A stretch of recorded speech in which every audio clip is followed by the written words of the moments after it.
갈라디아서 1장과 2장에서 사도 바울은 거짓 복음을 따르는 갈라디아 교회 성도들을 그 잘못된 길에서 돌이키도록 하기 위해서 자신의 사도 직분과 복음이 하나님으로부터 온 것임을 강조했습니다. 자신이 전하고 가르친 복음은 사람으로부터 배운 것이 아니라 그리스도의 계시로 말미암은 참된 복음이라는 것을 증명하기 위해서 자신의 회심의 과정을 설명했고, 회심 즉시 다른 지방으로 가서 하나님의 복음을 증거하는 일을 하였다는 것을 설명했습니다. 그리고 오랜 시간 뒤에 예루살렘에 올라갔을 때 예루살렘 사도들이 사도 바울이 전하는 복음이 참된 복음이라는 것을 인정했고, 동시에 사도 바울을 이방인의 사도로 하나님께서 세우셨다는 것을 인정했다는 사실을 설명하죠. 그것을 통해서 사도 바울이 갈라디아 교회 성도들에게 전했던 그 복음이 참된 복음이기 때문에 거짓된 복음을 따르는 일을 그만두고 다시 참된 복음으로 돌아오라고 그렇게 권면하는 것이죠. 그렇다면 사도 바울이 이방인의 사도로서 가르치고 전파했던 복음의 핵심이 무엇입니까? 그것은 우리가 지난 시간에 살펴보았던 것처럼 사람이 의롭게 되는 것은 율법의 행위를 통해서 되는 것이 아니라 오직 예수 그리스도를 믿음으로 말미암는다는 것입니다. 사도 바울도 자신이 이전에 유대인으로서 율법을 완전히 지켜야만 한다고 생각했던 사람이었습니다. 그것을 이야기하면서 자신이 복음을 깨달은 이후에 그 헛된 삶을 버리고 예수 그리스도를 의지하고 붙드는 삶으로 자신의 삶이 변화되었다는 것을 이야기합니다. 그것을 이제는 내가 사는 것이 아니요 내 안에 사신 그리스도께서, 내 안에 있는 그리스도께서 사시는 것이다라는 표현으로 그렇게 이야기했죠. 나를 위하여 자신을 버리신 예수 그리스도를 믿고 의지하고 따르는 삶을 선택했다는 것을 이야기하면서 갈라디아 교회 너희들도 나와 같이 그렇게 해야 된다는 것을 강조했던 것이죠. 사도 바울은 이렇게 자신이 선포한 오직 예수 그리스도를 믿음으로 말미암아 의롭게 된다는 메시지가 참된 복음이라는 것을 증명한 이후에 오늘 본문 3장에서 갈라디아 교회 성도들을 다시 한번 책망합니다. 1절의 말씀을 보시겠습니다. 어리석도다 갈라디아 사람들아, 예수 그리스도께서 십자가에 못 박히신 것이 너희 눈앞에 밝히 보이거늘 누가 너희를 꾀더냐. 사도 바울은 갈라디아 교회 성도들을 향하여서 어리석은 사람들이라고 그렇게 표현하고 있습니다. 이유가 무엇입니까? 그리스도께서 십자가에 못 박히신 것이 눈앞에 밝히 보였음에도 불구하고 꿰을 받아서 잘못된 길을 선택했기 때문에 그들이 어리석다고 이야기한 것입니다. 여기에서 그리스도께서 십자가에 못 박힌 것이 눈앞에 밝히 보인다는 것은요, 그들이 실제로 그것을 보았다라는 의미가 아니라 사도 바울이 그 십자가 복음을 너무나 분명하게 그리고 생생하게 그리고 사람들이 많이 있지 않은 어떤 한편에서 그렇게 복음을 증가한 것이 아니라 모든 사람들이 들을 수 있도록 공개적으로 그리스도의 말씀을 선포했다는 의미입니다. 2절과 5절의 말씀을 연관시켜서 설명하면 이렇습니다. 갈라디아 교회 성도들에게 사도 바울이 그 십자가 복음을 선포했고 그들이 그 복음을 들을 때에 하나님께서 그들에게 성령을 주시고 그리고 성령으로 말미암은 기적들이 일어나게 하셨다는 것입니다. 갈라디아 교회 성도들은 그 복음의 역사를 분명히 보았다는 것입니다. 그래서 그러한 역사들을 통해서 성령의 임재와 성령의 그 놀라운 역사를 통해서 사도 바울이 전하는 그 복음이야말로 참된 하나님의 복음이라는 것을 그들이 분명히 경험했음에도 불구하고 왜 거짓 교사들이 가르치는 그 가짜 복음, 거짓 복음을 따르는 어리석은 행동을 했느냐, 이렇게 사도 바울이 책망하고 있는 것이죠. 그러면서 사도 바울은 갈라디아 교회 성도들이 그렇게 어리석은 행동을 했던 이유가 누군가가 누구겠습니까? 거짓 교사들이 그들을 꾀었기 때문이다라고 이렇게 표현하고 있어요. 그렇죠? 여러분, 이것은 거짓 교사들이 갈라디아 교회를 성도들을 미혹한 그것이 무엇과 똑같다는 의미냐면 창세기 3장에 뱀이 곧 사탄이 마귀가 그렇죠? 하와를 꾀었던 것처럼 그들이 그렇죠? 거짓 교사들이 갈라디아 교회 성도들을 그렇게 꾀었기 때문에 그들이 미혹에 넘어가서 거짓 복음을 따르게 되었다는 것을 의미하고, 그리고 그렇게 거짓 복음을 따르는 그 선택이 멸망의 길이라는 것을 이렇게 표현한 것입니다. 사도 바울은 이와 같이 갈라디아 교회 성도들의 어리석은 선택을 책망하면서 너희가 성령을 받은 것이 율법의 행위 때문이냐 아니면 복음을 듣고 믿었기 때문이냐라는 질문을 던집니다. 여러분, 사도 바울은 이 수사적인 질문을 통해서 갈라디아 교회 성도들이 율법의 행위가 아니라 자신들이 그 복음의 말씀을 듣고 믿었을 때에 성령을 받았음을 그렇죠? 상기시키면서 다시 한번 그들이 어리석은 선택을 했다는 것을 깨닫게 하는 것이죠. 사도 바울이 그렇게 그들의 잘못을 지적하면서 너희가 성령으로 시작했는데 육체로 마치려고 하느냐, 왜 그렇게 어리석으냐, 이렇게 책망하는 것이죠.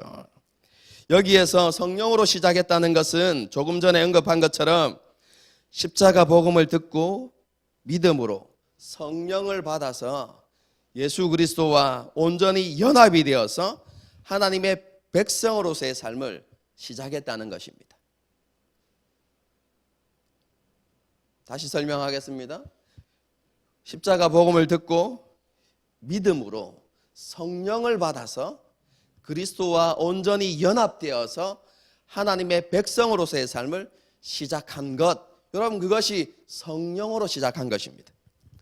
그러면 육체로 마친다는 것은 무엇을 의미합니까? 여러분, 이것은 이중적인 의미가 있습니다. 첫 번째는 할례를 통해서 그들이 하나님의 백성이 되려고 했고, 그리고 하나님의 백성으로 완전해질 수 있다고 생각했다는 것입니다.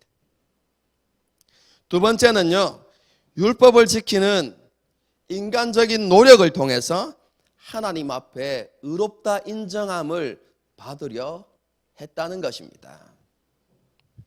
이것은 사도 바울이 비난했던, 사도 바울이 거짓 복음이라고 이야기했던 거짓 교사들의 가르침과 관련이 있는 것입니다. 갈라디아 교성도들을 미혹했던 거짓 교사들은 예수님을 믿는 것만으로 구원을 받을 수 없다고 말하면서 거기에 한 가지를 더 해야 된다고 주장했습니다. 그것이 무엇이냐면 할례를 받아야 하고, 그리고 율법을 온전히 지켜야 한다는 것을 강조했습니다. 사도 바울이 그렇게 강조하는 것이 아니라 갈라디아 교회 성도들을 미혹했던 그 거짓 교사들이 그렇게 이야기했다는 것입니다. 그런데 그들이 할례를 강조했던 이유는요, 아브라함과 관련이 있습니다. 구약의 가르침에 의하면 하나님의 언약 백성이 되기 위해서는 언약 백성이 되기 위한 전제 조건이 무엇이냐면 아브라함의 자손이 되어야 한다는 것입니다. 구약이 그것을 이야기하지 않습니까? 누가 하나님의 선택받은 백성입니까? 아브라함의 자손이 선택받은 하나님의 백성입니다. 여러분, 그런데 하나님께서 아브라함과 언약을 맺으시면서 할례를 행하라 이렇게 이야기하셨고, 그 할례가 무엇이냐면 아브라함과 그와 자손 간 맺은 언약의 증표다라고 이렇게 이야기합니다. 할례를 받는 것이 무엇을 나타낸다고요? 하나님의 백성됨을 나타내는 증표가 될 것이다 라고 이렇게 말씀하시면서, 백성 중에서, 후손 중에서 할례를 받지 않는 사람들은 하나님의 백성으로부터 끊어지게 될 것이다 라는 말씀이 창세기에 있습니다. 여러분, 이런 구약의 말씀을 가지고 이방인들을 미혹했던 것이죠. 너희가 정말로 하나님의 백성이 되려고 하면 하나님께서 아브라함에게 말씀하셨을 때 받으라고 했던 그 할례를 받아야만, 너희가 할례를 받아야만 언약의 백성이 될 수 있다는 것이죠. 그래서 그리스도를 믿는 것만으로 하나님의 백성이 되는 것이 아니라 언약의 증표로 너희가 뭘 받아야 된다고요?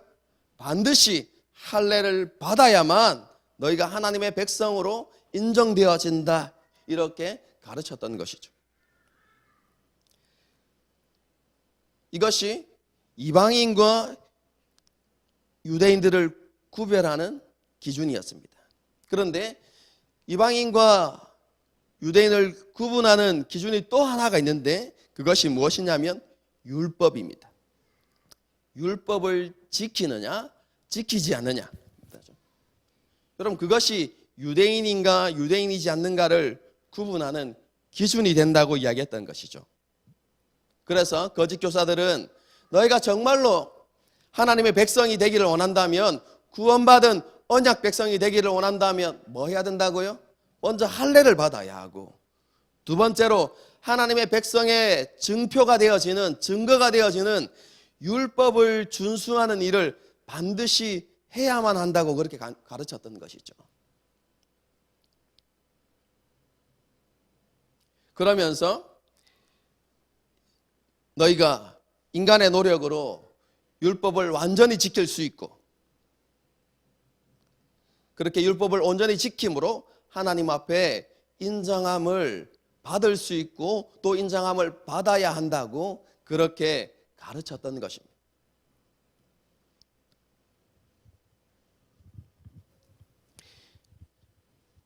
이런 거짓 교사들의 미혹에 넘어가서 할례를 받고 율법을 지키려고 했던 그 갈라디아 교회 성도들을 향하여서 사도 바울이 어리석다고 책망한 것이죠. 성령을 주시고 성령을 통해서 이적을 행하시는 그 하나님의 역사가 율법을 준수했기 때문에 일어난 것이냐, 아니면 듣고 믿었기 때문에 일어난 것이냐라고 이렇게 질문을 던진 것이죠. 여러분, 이 질문의 답은 너무나 분명합니다. 율법을 준수함으로가 아니라 듣고 믿을 때에 하나님께서 성령을 주셨고, 그리고 그것을 통해서 믿음의 역사들이 나타났다라는 것이 대답이죠. 사도 바울은 지극히 당연한 질문을 던지면서 아브라함 역시 율법을 준수함을 통해서가 아니라 믿음으로 의롭다함을 받았다는 사실을 설명합니다. 그럼 이것의 배경이 되는 것은 창세기 15장이죠. 15장을 보게 되어지면 하나님께서 아브라함에게 상속자가 될 아들을 주시겠다고 약속하시면서 그 아들을 통해서 그의 후손들이 하늘의 별처럼 많아지게 될 것이다 라고 그렇게 하나님께서 말씀하십니다. 여러분, 그런데 아브라함이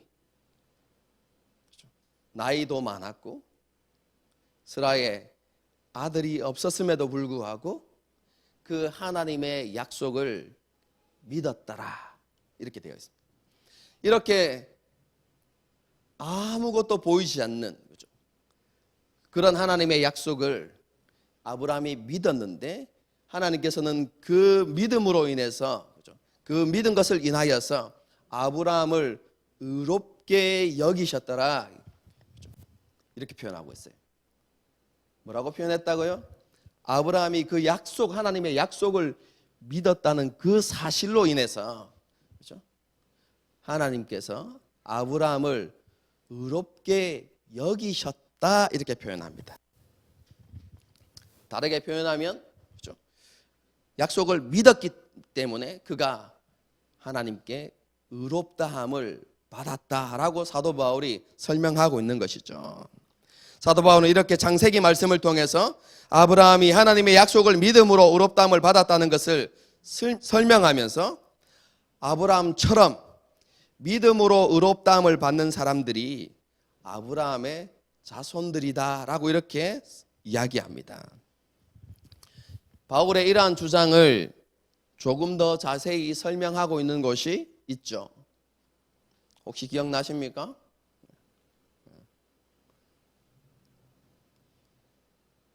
우리 공부했는데요. 로마서 4장입니다. 로마서 4장을 보게 되어지면 이 주장에 대한, 그렇죠? 자세한 설명이 나타납니다. 로마서 4장을 보게 되어지면 아브라함이 하나님으로부터 믿음으로 의롭다함을 받은 시점은 그가 할례를 받은 이유가 아니라 할례 받기 전이다, 이렇게 나타나고 있어요.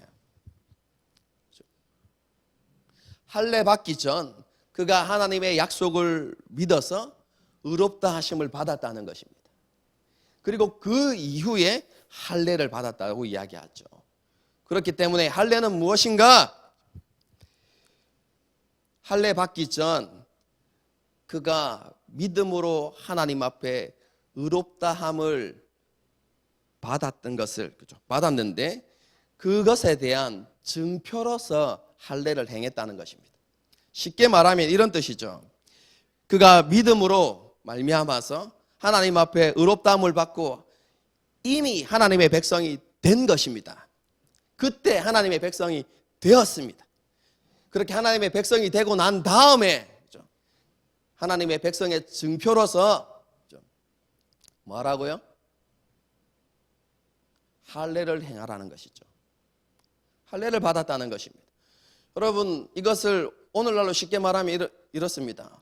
우리가 대한민국에서 태어났습니다. 우리는 뭐가 되었죠? 대한민국 국민이 되었습니다. 그런데 나중에 우리가 대한민국 국민이라는, 그렇죠? 증표를 받죠. 주민등록증. 그렇죠? 몇 세가 되면요? 만 18세가 되면 그거 받잖아요. 그렇죠? 국민이지만, 그렇죠? 때가 되면 주민등록증이 나오는 것처럼 똑같은 거지. 이미 믿음으로 의롭다함을 받아서 하나님의 백성이 되었지만, 그렇죠? 그 증표로서 할례를 받도록 했다는 것입니다. 그렇죠? 이것을 통해서 아브라함은 할례를 받은 유대인의 조상이 되었을 뿐만 아니라 동시에 믿음으로 의롭다함을 받는 모든 사람들의 조상이 되었다라고 그렇게 로마서에서 이야기합니다. 유대인이든지 이방인이든지 구분 없이 하나님의 약속을 믿고 의롭다함을 받는 사람들의, 그 모든 사람들의 조상이 바로 아브라함이다라고 로마서에서 가르치는 것이죠. 여러분, 갈라디아에서도 똑같이 이야기하는 것입니다. 누가 아브라함의 자손인가? 단순히 할례를 받은 유대인 그들뿐만 아니라, 여러분, 갈라디아서에서 그들은 하나님의 언약의 백성이 아니다 이렇게 이야기하는 것이 아닙니다. 육신의 그렇죠? 할례를 받았던 그들도 하나님의 백성의 은혜를 받았습니다. 그렇죠? 그들뿐만 아니라 아브라함은 누구의 조상이기도 하다고요? 믿음으로 말미암은 자들의 조상이기도 하다는 것을 동시에 이야기하는 것입니다. 여러분, 사도 바울은 그죠? 이 진리, 믿음으로 말미암은 자들의 모든 사람들의 그런 모든 사람들의 조상이 아브라함이라는 이 진리가, 이 사실이 예수님께서 십자가에 못 박히신 이후에 나타나고 드러난 사실인가? 그렇지 않다는 것이죠. 여러분, 우리가 말씀을 계속해서 읽어보게 되어지면 8절의 말씀을 보게 되어지면 이 약속은 아까도 말씀드렸던 것처럼 예수님이 오시고 난 다음에 드러난 사실이 아니라 아브라함이 하나님을 믿고 의롭다함을 받는 그때에 이미 아브라함에게 선포되어진 약속이다라는 것을 사도 바울이 강조합니다. 8절 보겠습니다. 또 하나님이 이방을 믿음으로 말미암아 의로 정하실 것을 성경이 어떻게 알고요? 미리 알고 먼저 아브라함에게 복음을 전하되 모든 이방인이 너로 말미암아 복을 받으리라 하였느니라. 여기에서 사도 바울이 말하고자 하는 내용은 어디에 있냐면 창세기 18장, 22장, 26장에 있습니다. 그럼 그 세 곳에 공통적으로 말씀하는 것이 있는데 하나님께서 아브라함과 그의 자손을 통해서 복을 받게 되어지는데 그 복을 받는 대상이 누구냐면 할례를 받은 유대인 이렇게 한정되어 있는 것이 아니라 천하 만민이, 다르게 표현하면 모든 민족과 나라와 열방이 아브라함을 통해서 복을 받게 될 것이다 라고 그렇게 말씀했다는 것입니다. 그 말씀을 근거로 아브라함의 자손은 유대인만 되어질 수 있는 것이 아니라 그렇죠? 아브라함처럼 하나님의 약속을 믿는 모든 사람들이 아브라함의 자손이 되어진다는 것을 사도 바울이 이야기하는 것이죠. 왜 이것을 강조합니까? 할례를 받아야 하느냐 하지 않느냐, 여러분 그것 때문에 여러분 그들이 고민하고 헷갈려하고 있는데 받을 필요가 없다는 것이죠. 할례와 상관없다는 것입니다. 거짓 교사들의 가르침이 틀렸다는 것을 이야기하는 것이죠. 할례를 통해서 아브라함의 자손이 되는 것이 아니라 믿음으로 아브라함의 자손이 된다는 것을 이것을 통해서 이야기한 것입니다. 그렇게 믿음으로 아브라함의 자손이 되어서 뭘 받게 된다고요? 복을 받게 된다고 이야기하고 있습니다. 아브라함의 복을 받게 되는 것입니다. 여러분, 그렇죠? 아브라함의 복이 무엇일까요? 9절 한번 보겠습니다. 그러므로 믿음으로 말미암은 자들은 믿음이 있는 아브라함과 함께 복을 받느니라 이렇게 되어 있어요. 그렇죠? 여러분, 아브라함과 함께 받는 복이 무엇일까요?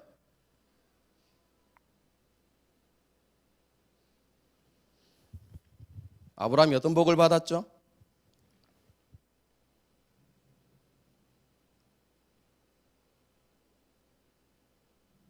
창세기를 보면 그죠?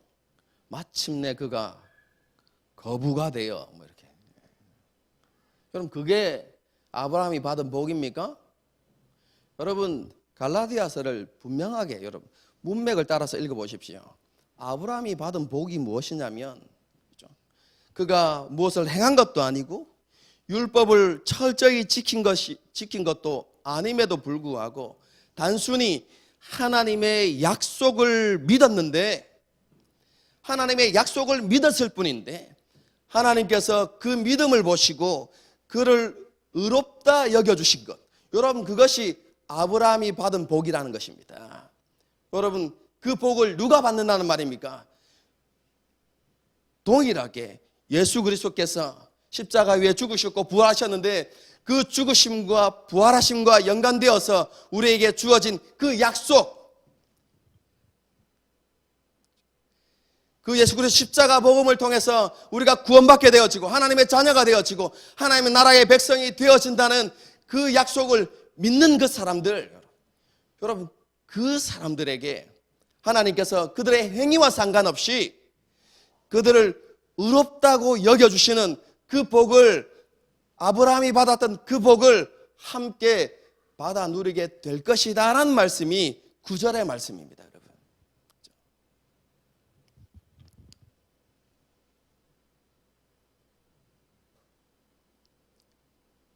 하나님께서 우리에게 주시겠다고 약속하신 복이 뭐라고요? 믿음으로 의롭다함을 받는 것.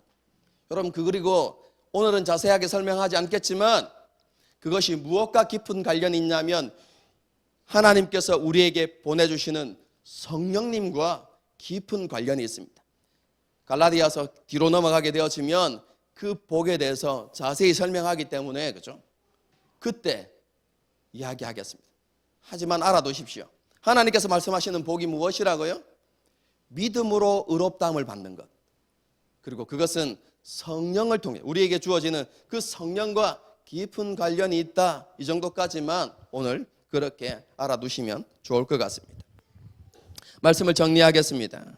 사도 바울은 자신이 전하고 가르쳤던 진리의 복음을 듣고 믿었을 때 하나님께서 성령을 주셨음을 이미 경험했음에도 불구하고 그 참된 복음을 버리고 거짓 복음을 따르는 갈라디아 교회 성도들을 어리석다고 책망했습니다.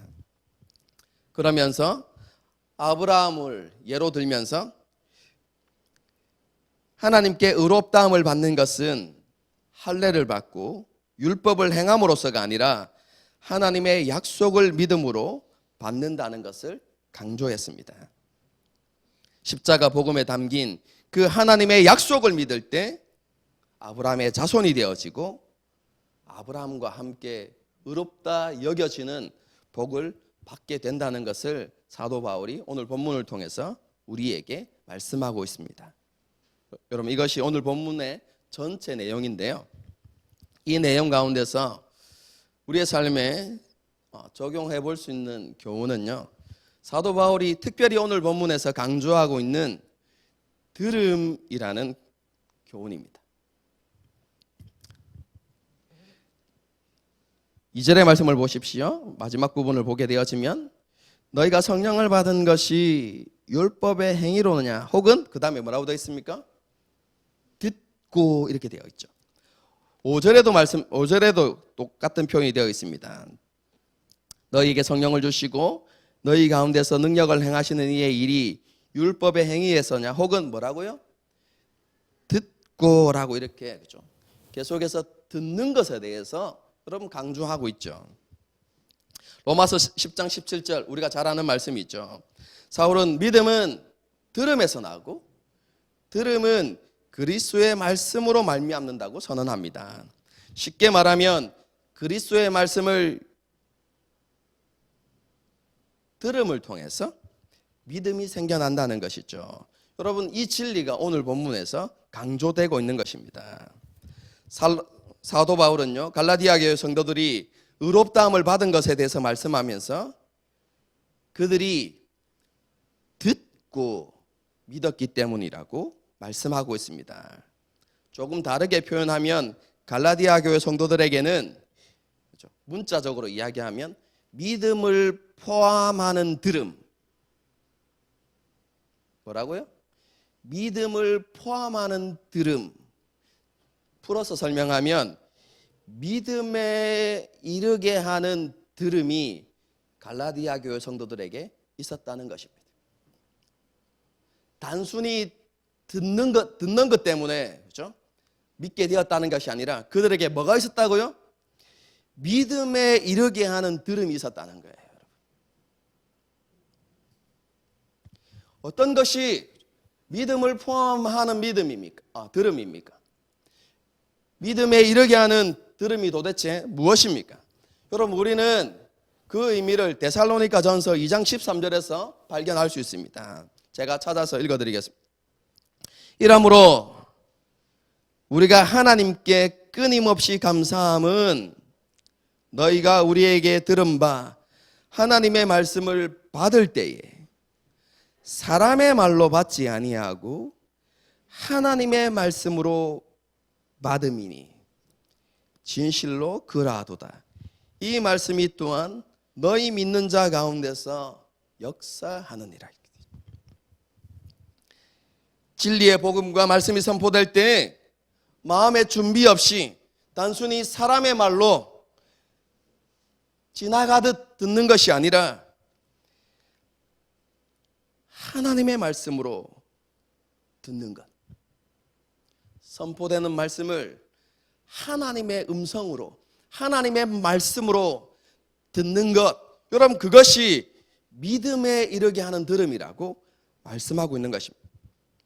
말씀을 주시는 하나님을 신뢰하고 그 말씀 앞에 온전히 순종하고자 하는 마음으로 그 말씀을 주목하고 듣는 것. 여러분, 그것이 믿음에 이르게 하는 말씀입니다. 들음입니다. 여러분, 이런 들음은 우리가 예수님을 믿고 거듭날 때에만 필요한 것이 아니라요, 주님께서 다시 오실 때까지, 아니 우리가 완성되어진 그 하나님의 나라에 들어가서도 영원히 하나님의 말씀을 들을 때는 이런 들음을 가지고 들어야 한다는 것입니다. 하나님의 말씀이 선포될 때마다 하나님을 신뢰하는 마음으로, 그리고 그 말씀 앞에 온전히 우리 자신을 들여서 순종하고자 하는 마음으로 들어야 한다는 것을 가르치고 있는 것이죠.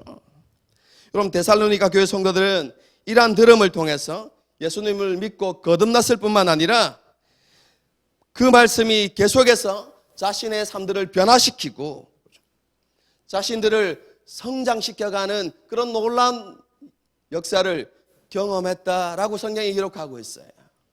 여러분, 데살로니가 교회는요, 신앙의 연수가 오래된 교회가 아닙니다.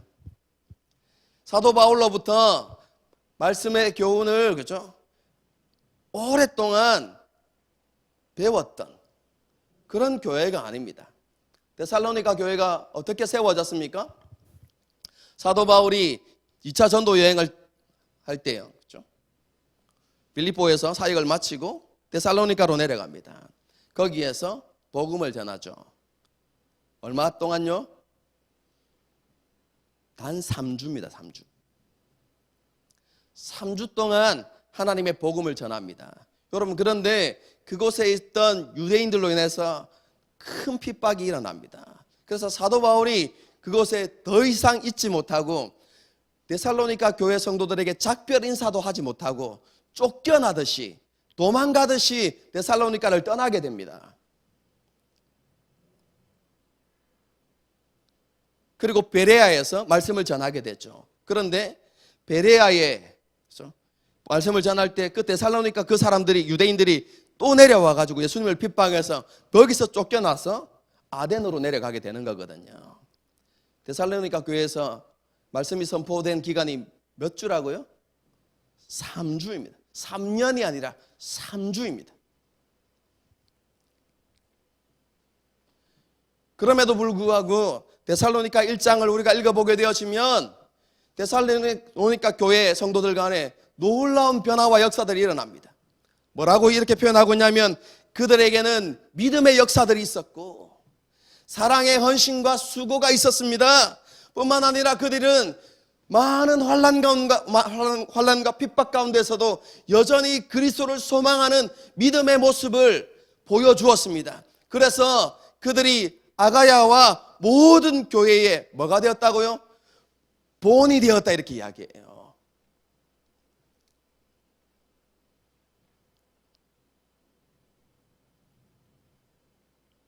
갈라디아 교회 성도들이 여러분 그렇게 되어질 수 있었던 이유가 무엇입니까?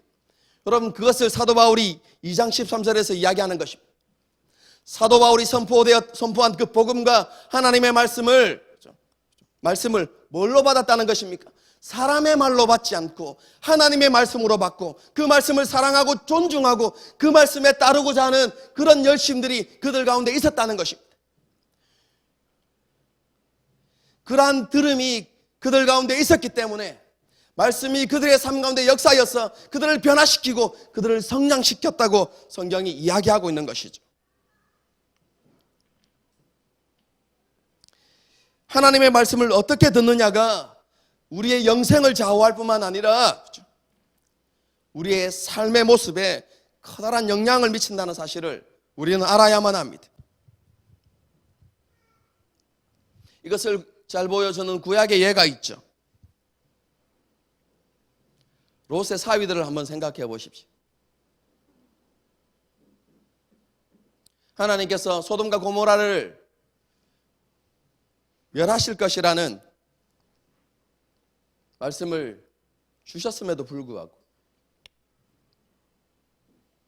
그 사위들이 그 말씀을 어떻게 생각했습니까? 농담으로 여겼더라 이렇게 이야기하죠. 사람의 말로 받고 흘려들었던 것이죠. 그 결과가 무엇입니까? 하나님의 심판을 피할 수가 없었습니다. 여러분, 구약에 있는 이스라엘 백성들을 한번 생각해 보십시오. 그들이 불순종하고 우상숭배하고 하나님을 배역하고 있을 때 하나님께서는 하나님의 사람들, 선지자들을 계속해서 보내셨습니다. 그런데 그들이 그들의 입술을 통해서 선포되어지는 하나님의 말씀을 청종하지 아니하였을 때 귀 기울여서 듣지 아니하고 사람의 말로 그들이 들었기 때문에 그들에게 임한 결과가 무엇입니까? 아수르와 바벨론의 포로가 되었어. 고난과 핍박을 당하는 그런 어려움을 겪게 되죠. 하나님의 말씀을 사람의 말로 지나쳐 들었기 때문에 그렇습니다. 반대의 경우도 있죠. 하나님의 말씀을 온전히 들음으로 하나님의 능력과 하나님이 주신 은혜를 경험했던 사람도 있습니다. 그런데 그들은 이스라엘 백성들이 아니고 이방인이었습니다. 기억나는 사람이 있습니까? 엘리야 시대에 사렙다의 과부이고 엘리사 시대에 아람 장군이었던 군대 장관이었던 나아만이 그 예입니다.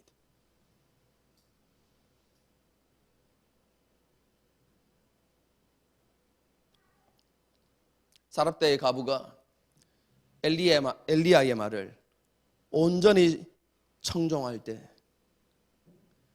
죽었던 아들이 살아나는 그 하나님의 능력을 경험하게 되죠. 나아만 역시 마찬가지입니다. 엘리사를 통해서 주시는 말씀에 온전히 순종할 때 그에게 있었던 한센시병이 깨끗하게 치유되어지는 그런 은혜를 경험하게 되죠.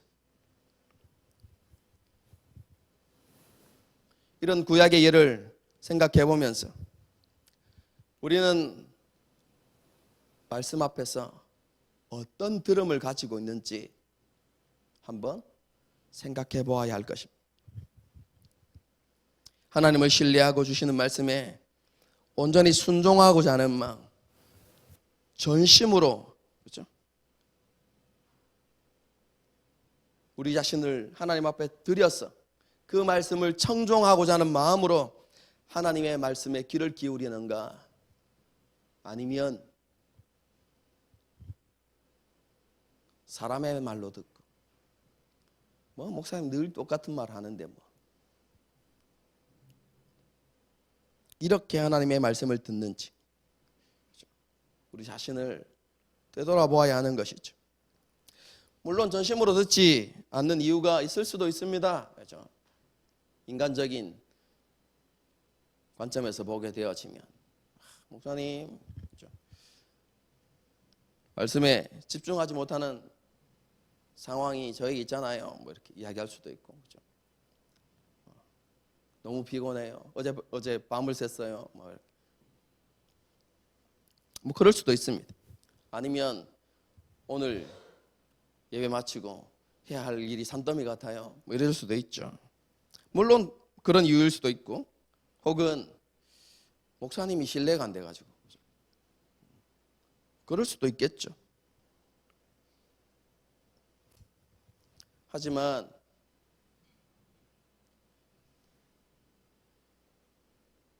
요나의 말씀을 들었던 니느웨를 한번 생각해 보십시오. 요나가 니느웨에서 어떻게 말씀을 전했습니까? 사람들을 불러 모으고, 그렇죠? 집회를 열어서 그곳에서 하나님의 말씀을 자세히 풀어서, 여러분 그렇게 선포했습니까? 아니요. 하기 싫어서 3일 길을 다녀야 하는, 여러분 그래야 곳곳을 다닐 수 있는 그 큰 성읍을, 그렇죠? 하루 만에, 이것은 대로를 가로질렀다는 거죠. 어디서 시작했는지 모르겠지만, 그 대로가 어떻게 나 있는지 모르겠지만 동에서 시작했으면 서에서 끝나는 거예요. 여러분 그 대로를 빠르게 달려가면서, 그렇죠? 말씀을 전했습니다. 말씀을 선포했습니다. 하나님 말씀을 선포했습니다. 여러분 그런데 예배 때가 아니라, 집회 때가 아니라 니느웨 사람들이 바쁜 일상의 삶을 살아가고 있을 때, 자신의 모든 일들 가운데 집중하고 있을 때, 여러분 요나는 빨리 지나가면서 하나님의 말씀을 선포했습니다. 그런데 그 요나가 어떤 사람이라고 했습니까? 그의 인품과, 그렇죠? 그의 사역이 너무나 위대해가지고 널리, 그렇죠? 그 사람의 소문이 나 있는 그런 사람이, 유명한 사람이 아니라, 그렇죠? 우리가 요나서를 공부했을 때, 우리가 말씀을 들었을 때 보게 되어지면 어떤 사람이었죠? 이기적이고 편협하고 끝까지 완고한 마음을 가지고 있었던 그 요나, 하나님의 선지자라고 생각하기에는 너무나 자격이 없어 보이는 그런 요나 선지자가, 그죠? 들으면 듣고 말하면 말고 이런 마음을 가지고 빨리 거리를 지나가면서, 대로를 지나가면서 선포했던 그 말씀을 니느웨 사람들이 들었습니다.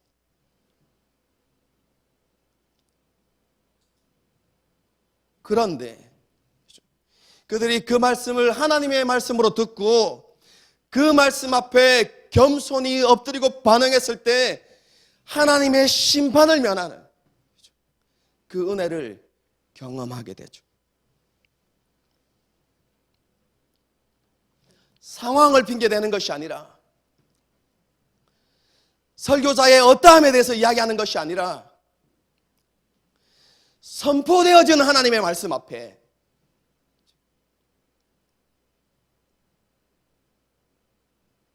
우리의 전심을 드리고 그 말씀 앞에 온전히 반응할 때에 말씀의 역사가 일어나는 것입니다. 데살로니가 교회 성도들을 변화시키고 그들을 성장시켜서 아가야 지역과 모든 교회의 본이 되게 했던 그 놀라운 역사가 우리의 삶 가운데도 일어나게 된다는 것입니다. 사랑하는 성도 여러분, 하나님의 말씀을 사랑하고 귀하게 여기는 것이 하나님을 사랑하고 하나님을 경외하는 것입니다. 이것은 속일 수 없는 것입니다, 여러분.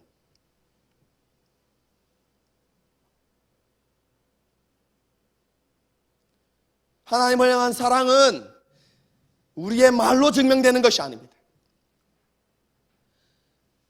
하나님의 말씀을 우리가 어떤 마음으로, 어떤 태도로 받느냐, 대하느냐, 그것을 통해서 드러나는 것이죠. 다시 한번 이야기합니다. 하나님의 말씀을 사랑하고 하나님의 말씀을 존귀 여기는 사람이 하나님을 사랑하는 사람이고 하나님을 존귀 여기는 사람입니다.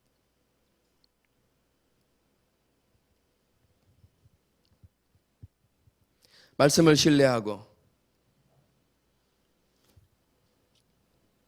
그 말씀에 온전히 순종하는 마음과 태도를 가지고 하나님의 말씀을 들을 때 우리를 거듭나게 했던 그 성령의 능력이 우리 가운데 역사하여서 우리를 변화시키고 열매 맺는 삶을 살아가게 한다는 사실을 기억하십시다.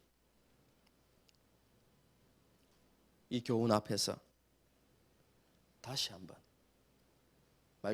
말씀을 대하는 우리의 마음과 태도를 새롭게 하는 저와 여러분이 될 수 있기를 주님의 이름으로 축복합니다.